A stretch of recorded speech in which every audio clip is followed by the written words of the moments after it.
Assalamualaikum warahmatullahi wabarakatuh. Halo teman-teman semuanya, perkenalkan nama saya Nashwa Kamila Azani dengan NIM 11210183000072.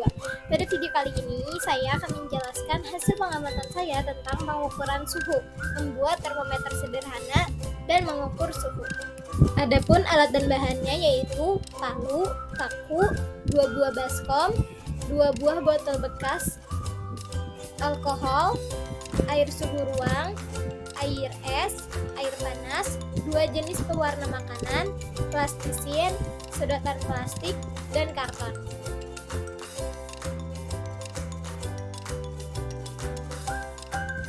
Adapun langkah-langkahnya sebagai berikut. Bagian A, pengukuran dengan termometer berisi cairan air.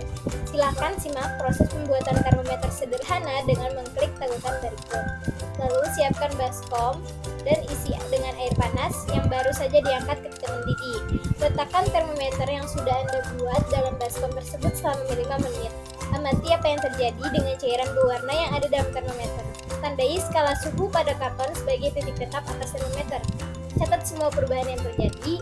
Isi baskom kedua dengan air es. Ulangi langkah kerja ketiga dan keempat dengan menggunakan baskom berisi air es dan termometer kedua. Jangan memakai termometer yang sudah digunakan.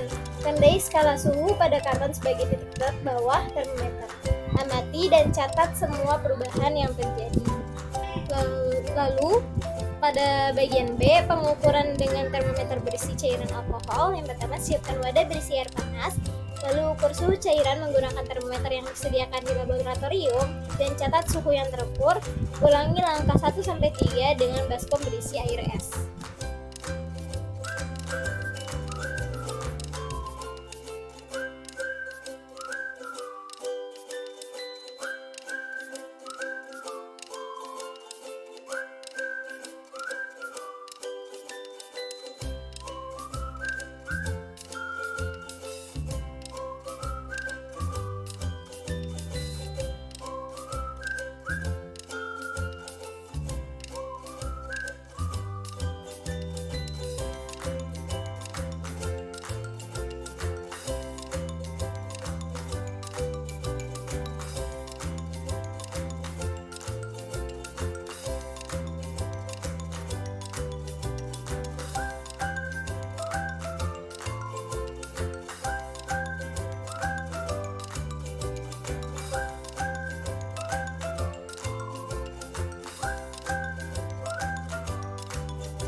Pengamatan dilakukan dengan menggunakan 3 jenis termometer, yaitu termometer air, termometer alkohol, dan termometer laboratorium.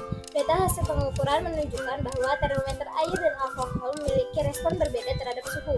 Pada air panas, termometer air menunjukkan ketinggian cairan sebesar 7 cm, sedangkan termometer alkohol mencapai 15 cm atau maksimum, dan termometer laboratorium mencapai suhu 83 derajat Celcius. Pada air es, termometer air tidak menunjukkan perubahan, sementara termometer alkohol menunjukkan ketinggian cairan sebesar 1 cm, dan termometer laboratorium mencatat suhu 8 derajat Celcius. Dari percobaan ini, kita dapat menyimpulkan bahwa termometer sederhana menggunakan cairan air dan alkohol dapat dibuat untuk mengukur suhu lingkungan. Cairan indikator dalam termometer berfungsi sebagai pengukur suhu dengan menunjukkan perubahan volume yang berkaitan dengan suhu. Titik tetap atas atau titik didih dan titik tetap bawah atau titik beku dari cairan air dan alkohol memberikan referensi yang penting untuk kalibrasi termometer. Penggunaan berbagai jenis termometer dapat memberikan informasi yang berbeda tergantung pada cairan indikator yang digunakan dan titiknya tetap. Percobaan ini membantu dalam mencapai konsep dasar pengukuran suhu dan karakteristik termal berbagai cairan. Hasilnya juga dapat diaplikasikan dalam penggunaan alat-alat pengukur suhu yang lebih kompleks dan relevan dalam berbagai industri dan aplikasi ilmiah. Mungkin cukup sekian pembahasan dan penjelasan dari saya. Kurang lebihnya mohon maaf. Wassalamualaikum warahmatullahi wabarakatuh.